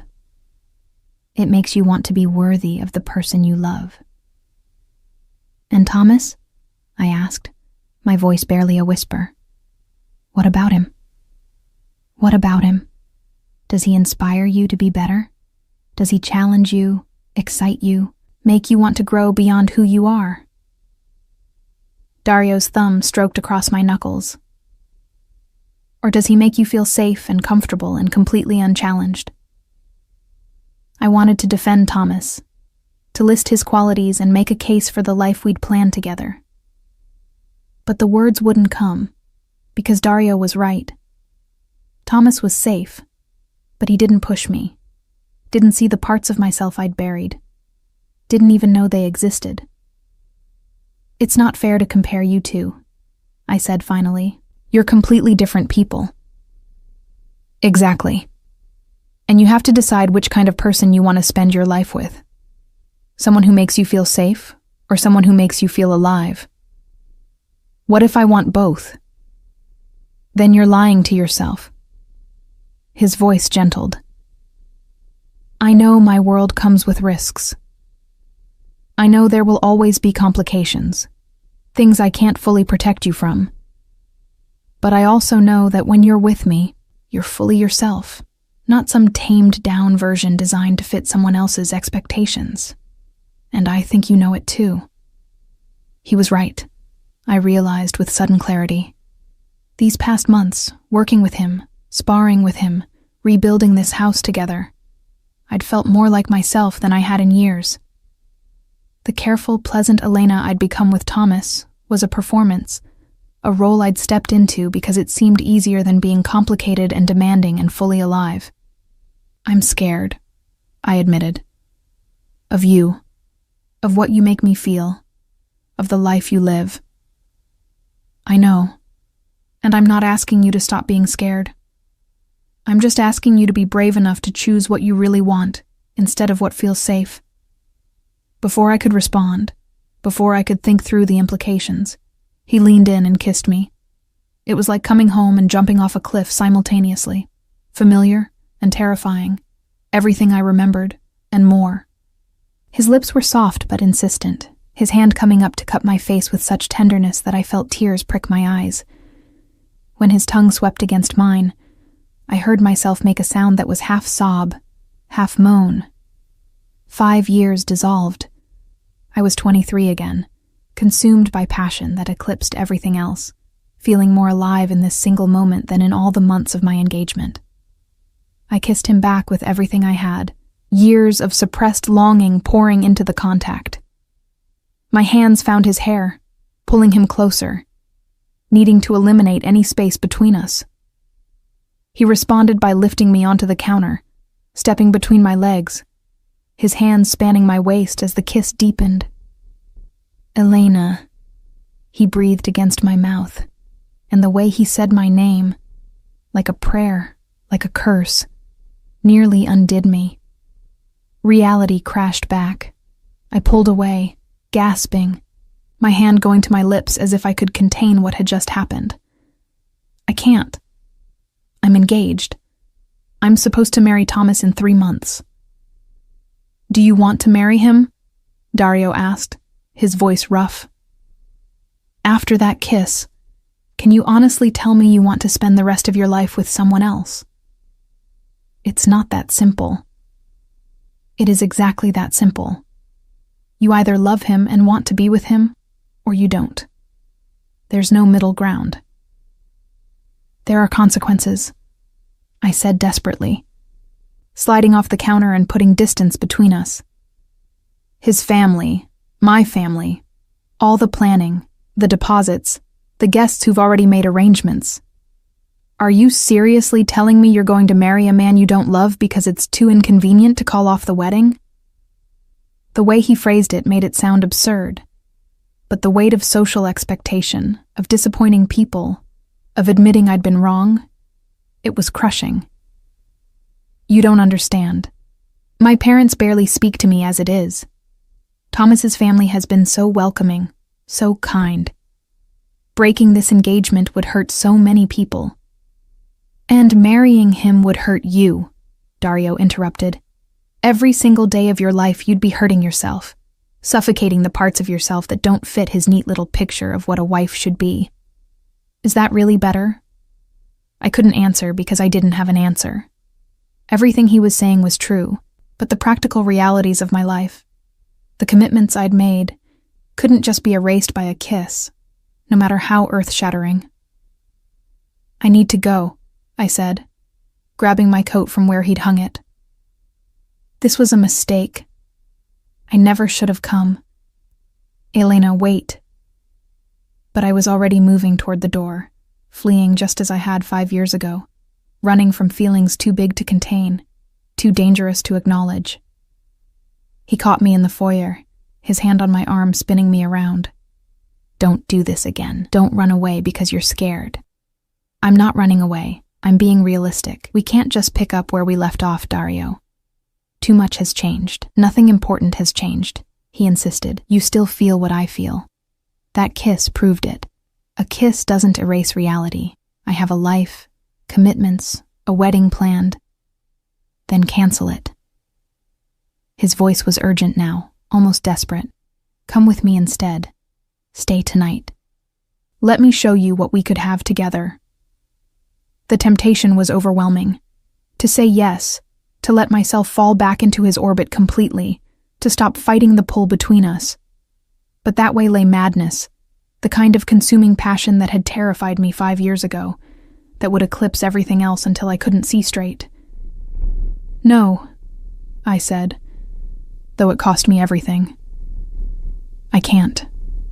I won't."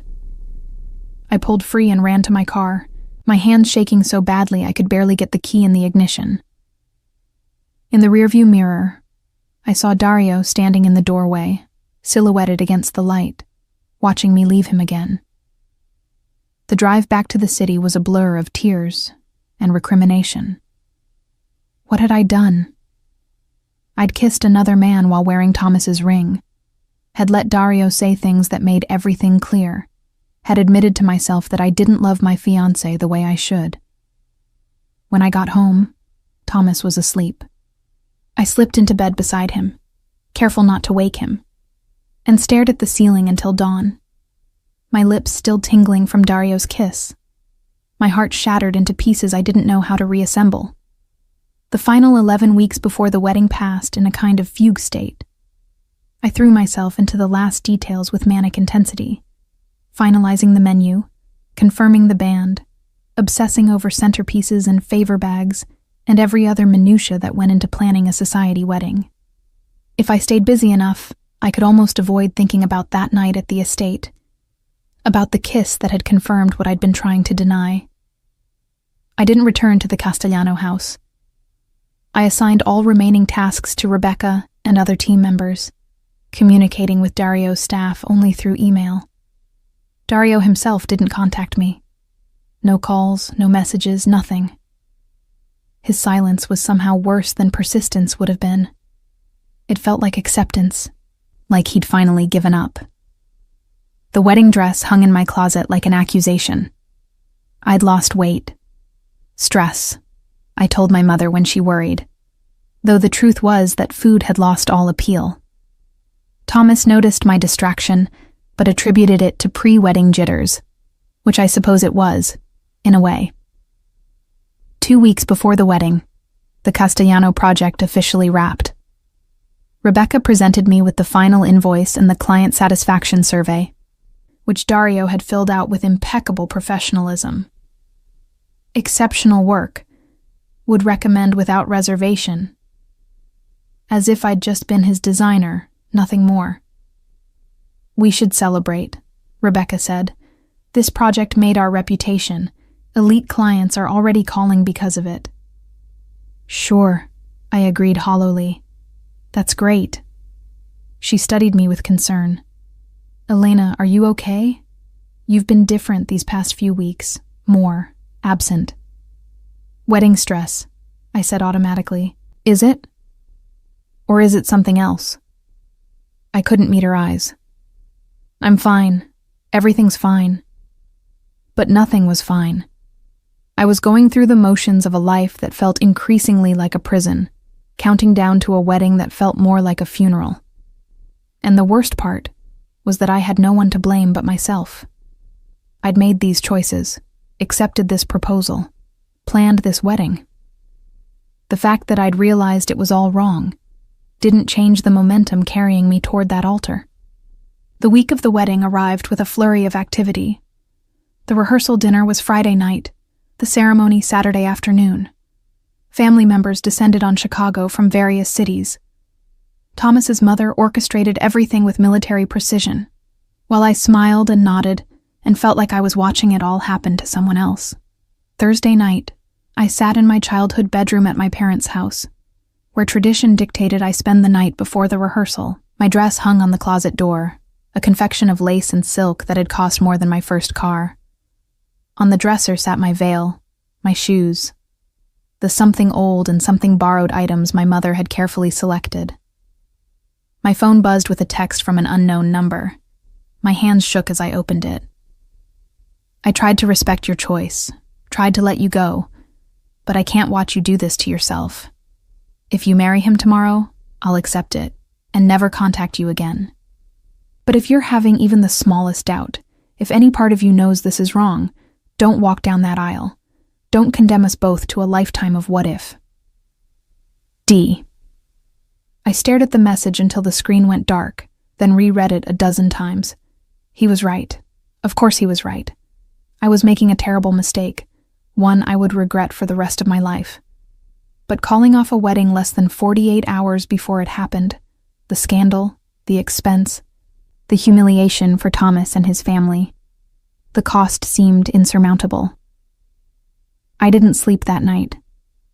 I lay in my childhood bed, watching shadows move across the ceiling, weighing duty against desire, security against passion, the life I'd chosen against the life I truly wanted. By morning, I still hadn't decided. The rehearsal went smoothly. We walked through our positions, practiced the timing, listened to the string quartet run through their program. Thomas held my hand throughout, beaming with happiness, while I felt like I was suffocating.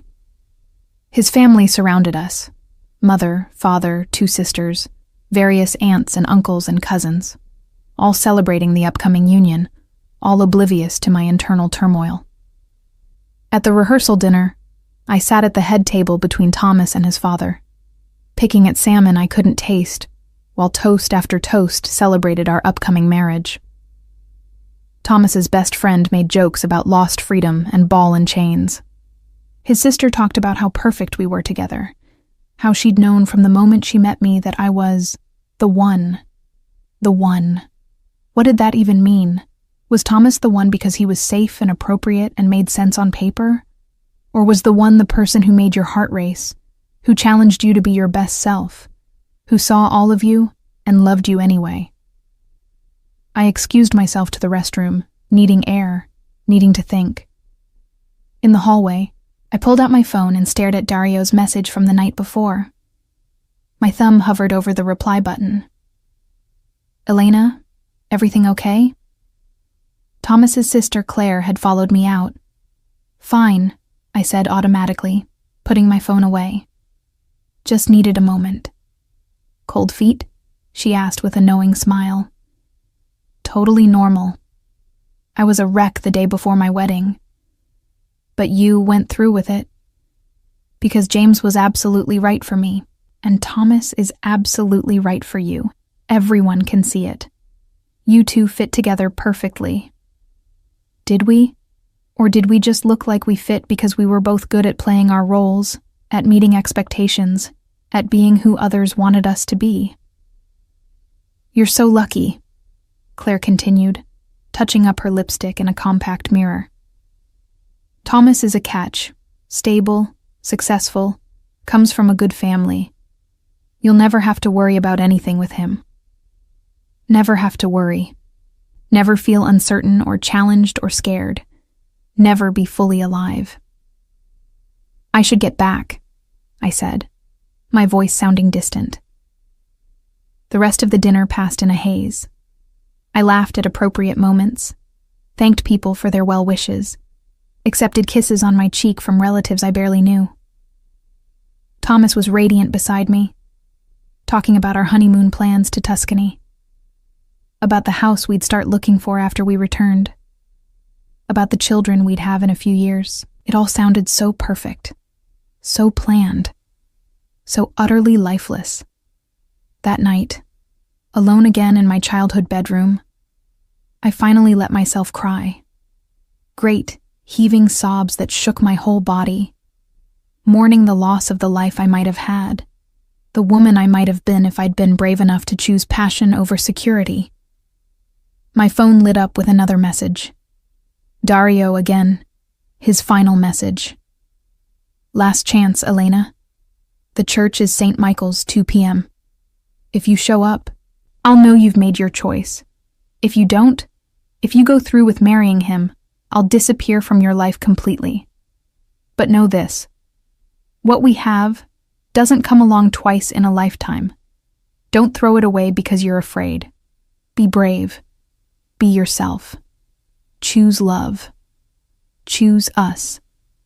I pressed the phone to my chest, my tears coming harder. He was asking me to do the impossible, to blow up my entire life, to hurt people I cared about, to embrace uncertainty and danger, and a world I didn't fully understand. But the alternative was marrying Thomas tomorrow, condemning myself to a life half-lived, always wondering what might have been. I cried until I had no tears left, until exhaustion finally claimed me sometime after 3 a.m. My wedding day dawned clear and cold, a perfect December afternoon with snow threatening, but holding off.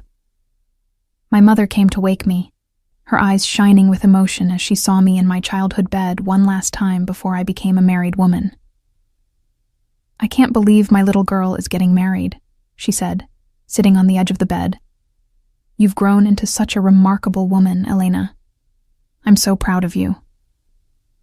The words should have comforted me. Instead, they felt like weights, adding to the crushing pressure building in my chest. The morning passed in a blur of preparations. Hair and makeup artists transformed me into a bridal version of myself. flawless, glowing, utterly unrecognizable as the woman having a complete emotional breakdown. My bridesmaids arrived, champagne was poured, photos were taken of us getting ready. Through it all, I moved on autopilot, smiling and laughing and pretending everything was perfect, while inside I screamed. "Time to put on the dress," my mother announced at 1 o'clock. My bridesmaids helped me into it, zipping up the back, arranging the train, placing the veil on my carefully styled hair. When I looked in the mirror, I saw a beautiful bride. But I didn't see myself. "You're stunning," my sister breathed. "Thomas is going to lose his mind when he sees you." Thomas. Kind, stable Thomas, who had done nothing wrong except be exactly who he'd always been. A good man who didn't happen to be the right man for me. The car arrived to take us to the church. St. Michael's was old and beautiful, the same church where Thomas's parents had married, where his grandparents had married before them. A family tradition. I was being absorbed into their traditions, their expectations, their life. We pulled up to the side entrance where brides traditionally arrived. Through the windows, I could see the church was packed, at least 200 guests, all dressed in their finest, all waiting to witness the ceremony. The string quartet played softly. The flowers Rebecca had helped me select were arranged beautifully along the aisle and the altar. It was perfect. Picture perfect. Absolutely perfect. And completely wrong. My bridesmaids went ahead to take their positions. My father appeared in his tuxedo, offering his arm, his eyes suspiciously bright. "You ready, sweetheart?" he asked. "No," I whispered. "Daddy, I don't think I can do this." His expression shifted to concern. "Cold feet? That's natural. Not cold feet. I don't love him. Not the way I should. Not the way he deserves." My father's face went pale. "Elena, there are 200 people in that church. Thomas is standing at the altar waiting for you. You can't—" "I know," I said miserably. "I know it's terrible timing. I know it will cause a scandal. But marrying him when I feel like this, isn't that worse?" Before he could respond, the wedding coordinator appeared. "We're ready for you. The groom is in position." My father looked at me helplessly. "Elena, whatever you're feeling right now, we can work through it. But you need to get through today first. The ceremony, the reception. Then, if you're still having doubts, you and Thomas can talk. Maybe delay the honeymoon." "I can't." The words came out strangled. I can't walk down that aisle and promise to love him forever when I know it's a lie. "But—" The coordinator was looking between us with alarm. "Is everything okay? We're on a schedule." The music changed. The wedding march began. My father gripped my arm. "Elena, we have to go. Now. You can figure everything else out later. But right now, you have to walk." I let him guide me to the doors of the sanctuary, moving on numb legs. Through the small windows, I could see the packed church, everyone standing, turned toward the back, waiting for my entrance. I could see Thomas at the altar in his tuxedo, his face bright with happiness and anticipation, and then, just as the doors started to open, I saw something else. In the very last pew, standing alone, was Dario. He wasn't dressed for a wedding, just a dark coat over dark clothes, his hair wind-mussed, his face pale and strained. Our eyes met across the distance, and everything else fell away. He'd come. He'd actually come to the church, even knowing it might mean watching me marry someone else. The doors fully opened. The congregation stood. The music swelled. Every face turned toward me with anticipation. I took one step forward on my father's arm, then another. Each step feeling like walking through water, each breath harder to draw. Thomas's face was radiant, his eyes locked on me as I moved slowly down the aisle. His parents beamed from the front row. My mother dabbed at her eyes with a tissue. And in the back, Dario watched with an expression of such anguish that it physically hurt to see. I was halfway down the aisle when I realized I couldn't do it. Couldn't take another step. Couldn't lie to all these people, to Thomas, to myself. But the momentum carried me forward. My father's arm firm through mine. The music propelling us. The weight of expectation like a physical force pushing me toward the altar. We reached the front. Thomas took my hand, squeezing it gently, his smile full of love and trust and complete faith in our future together. The priest began, "Dearly beloved, we are gathered here today." His words washed over me, meaningless sounds as I stood frozen, staring at Thomas while my mind screamed. The ceremony proceeded, readings, prayers, a song by the soloist we'd selected. I participated mechanically, my voice barely audible when required to respond. And then the moment came. If anyone present knows of any reason why this couple should not be joined in holy matrimony, the priest intoned, speak now, or forever hold your peace. The traditional pause followed. No one ever objected at actual weddings. It was ceremonial, a formality. Except this time. I object. The voice came from the back of the church, deep and clear and absolutely certain. Every head turned. Gasps rippled through the congregation. Dario stood in the center aisle, no longer in the last pew, but halfway down, visible to everyone. His dark eyes were fixed on me, blazing with intensity. I object, he repeated, louder this time. Because Elena doesn't love him. She loves me. Chaos erupted. Thomas's mother made a sound like a wounded animal. My mother clutched her chest. The bridesmaids gasped in unison. Thomas's face went from confusion to understanding to devastation in the space of seconds. Elena? He asked, his voice breaking. What is he talking about? I looked at Thomas, kind, stable Thomas, who had done nothing to deserve this humiliation. Then I looked at Dario, standing in the middle of the church like an avenging angel, risking everything to give me one last chance at honesty. And I knew what I had to do. I'm sorry, I whispered to Thomas, pulling my hand from his. I'm so sorry. But he's right. Elna, no! My mother cried out. But I was already moving, already gathering my dress in my hands and stepping down from the altar. The church erupted in shocked exclamations, people rising from their seats, hands reaching out to stop me.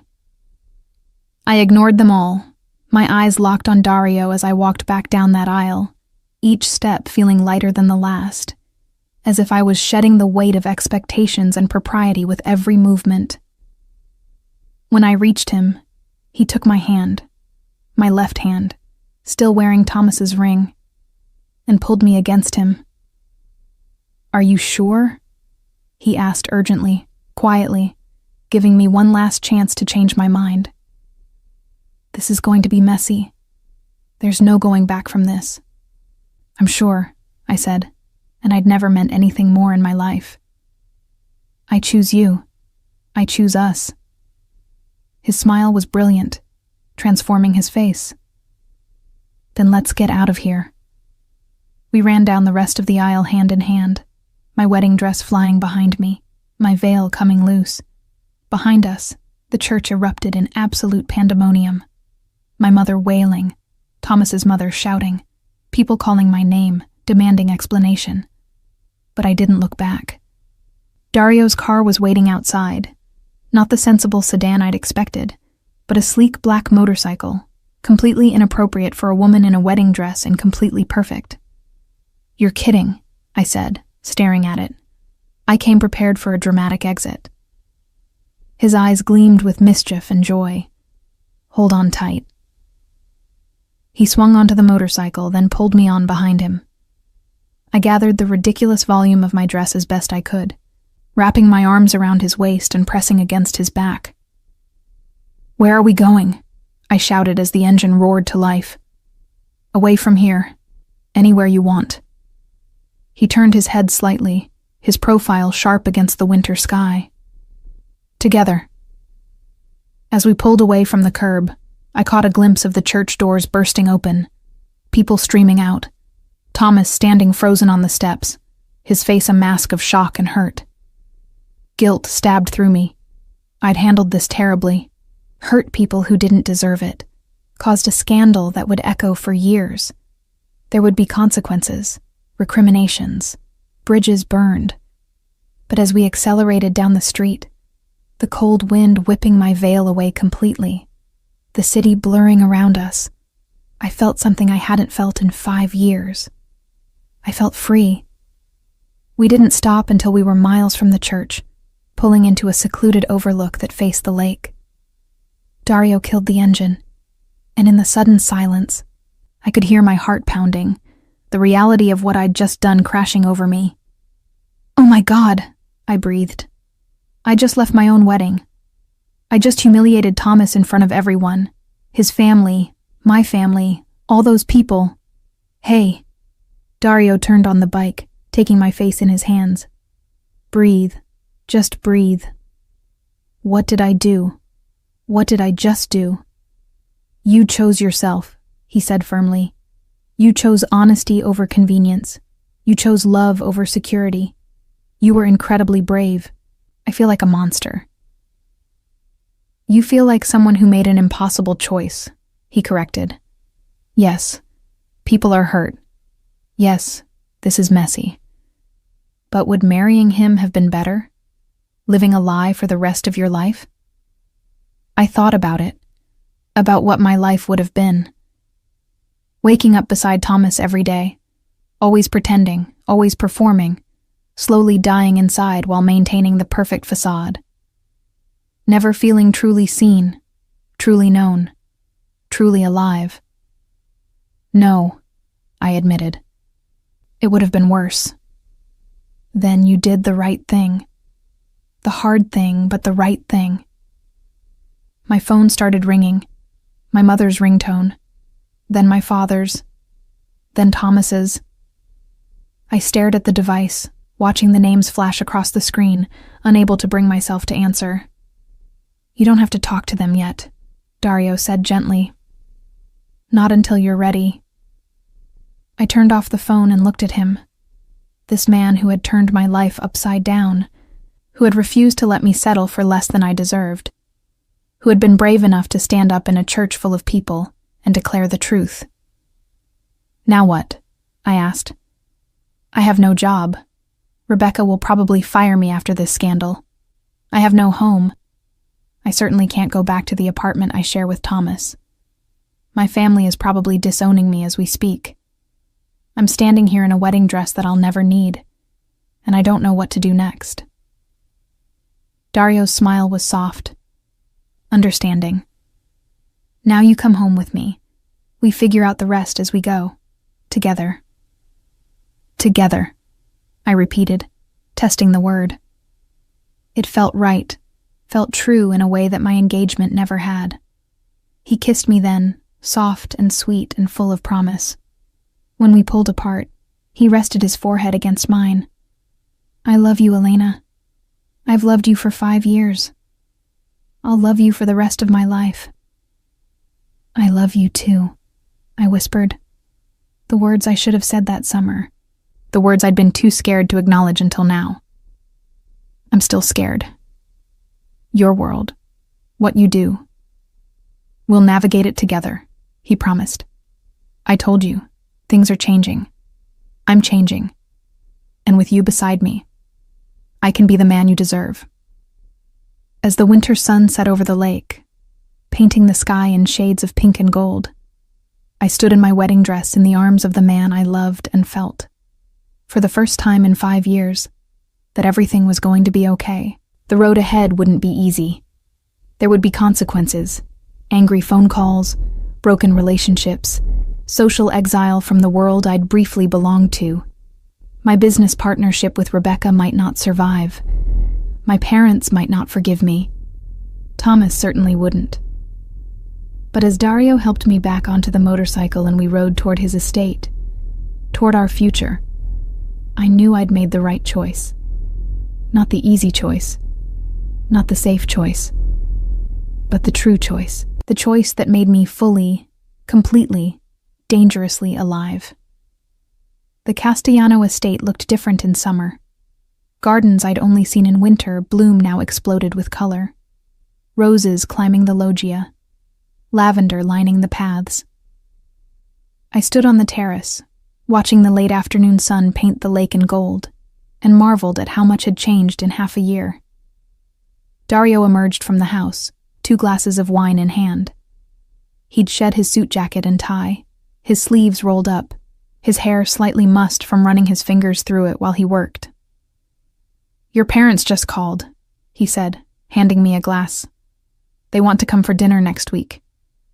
I took the wine, pleasure and relief washing through me. "They called you directly?" "First time." His smile was wry. "Your mother was very polite, almost friendly." My relationship with my parents had been strained since the wedding disaster. They'd been hurt, angry, mortified by the scandal I'd caused. But slowly, over months of patient conversation and demonstrated commitment to Dario, they'd begun to soften. This invitation was a breakthrough. "Thomas got married," I said, sharing the news I'd learned from Claire, his sister, who'd surprisingly stayed in touch. "Last weekend, small ceremony, family only." Dario's hand found mine. "How do you feel about that?" "Happy for him," I said honestly. "He deserves someone who loves him completely, without reservation. Someone who doesn't have to force it." "Any regrets?" I thought about it, about the life I might have had, the safe path I'd nearly taken. "None. This is where I'm supposed to be. With you." He pulled me against him, his arms warm and solid around me. "Rebecca called too. She wants to meet about a new project." My former business partner had been furious after the wedding incident, and our partnership had ended in a flurry of lawyers and buyout negotiations. But time had apparently healed some wounds. She'd reached out tentatively last month, and we'd had coffee. Awkward at first, then gradually warming to something that might eventually become friendship again. "She's offering to work together?" "Seems like it. She's building a new team, wants your expertise on a historic renovation." "I'll call her tomorrow," I decided. We stood together in comfortable silence, watching the sun sink lower. Inside the house, our house now, I could hear staff preparing dinner. This life still felt surreal sometimes, the wealth and the staff and the responsibilities that came with being Dario's partner. But I was learning, adapting, finding my place in his world while staying true to myself. "I have something for you," Dario said suddenly. He withdrew a small velvet box from his pocket. My breath caught. "Dario, before you panic, it's not what you think. Not yet, anyway." He opened the box to reveal a delicate ring, a simple band of platinum with a single emerald, my birthstone. "I know you're not ready for marriage, not after what you just escaped. But I wanted you to have something that shows my commitment, my promise that I'm in this for the long haul." Tears pricked my eyes as he slipped it on my right hand. "It's perfect."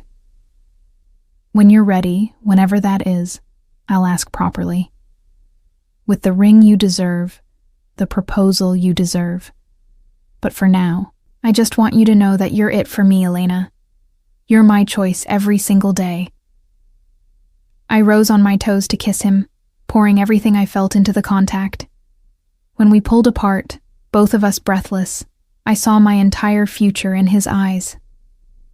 "I choose you too," I whispered. "Every single day." As the sun set on the most beautiful house I'd ever restored, in the arms of the man who'd fought for me when I was too scared to fight for myself, I felt something I'd never thought possible after the disaster of that December afternoon. I felt joy. Pure, uncomplicated, thoroughly alive joy. The scandal had faded. My relationships were healing. My career was rebuilding. and I had found something I'd thought I'd lost forever. Myself. The real Elena, fierce and passionate and unafraid. The woman who'd been brave enough to say no at the altar and yes to real love. The woman who'd finally come home.